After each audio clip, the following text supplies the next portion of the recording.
Isan! Ulaw-ulaw ba po rin? Patuto siya ulaw. Hindi ko na kinulak. Tutulo siya. Sige. Di ko na siya. Go na. Ang last Asin na. one. Last for you.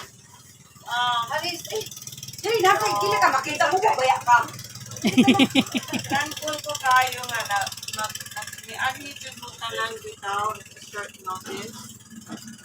I know nga si Mike is so happy nga nag-uban ta tanan kay mo gito iyang pangandoy nga mag-uban sa Fairway. I've known Mike for 25 years. Wow. So all this time, tawag ko na siya once or 3 times a week. Mangumusta dayon. Kanya, ang akong dili malingtan niya katong mga tumig si Kibor, niya brown out. Nag-imuskituruhan ni kaya datang lamok. Niya na brown out man. Buntag ingon siyang sus. It must have been hell. Kay init kaayo.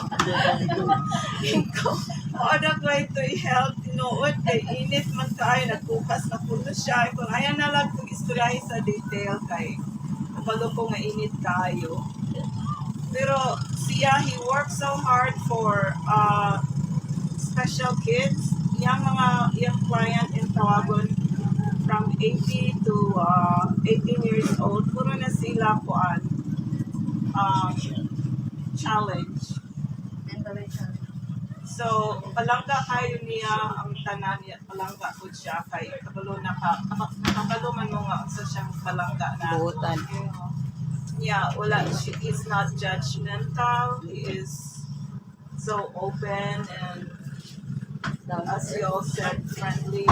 Mura siyang kandidato kay kada na yung makita, mayroon na siyang, hello! Yeah. Kailan ay kaano nga, siya wala kaya?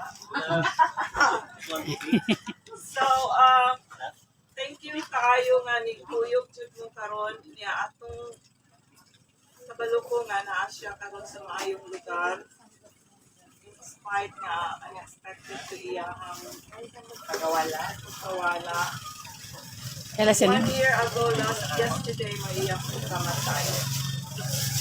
nalimot na. So, we're so lucky nga nag-ikot na karon na nagbukas. Wala kay lasing mo kuya? So, ato na lang is Catherine Hart. Good advice. Paano na siya? Iana na dagwin. Pwede raw. Dili na. Bakit ana na siya ibuko kay hindi man. Sa malangay from the bus. Iho na lang siya daw. Yan na. Abri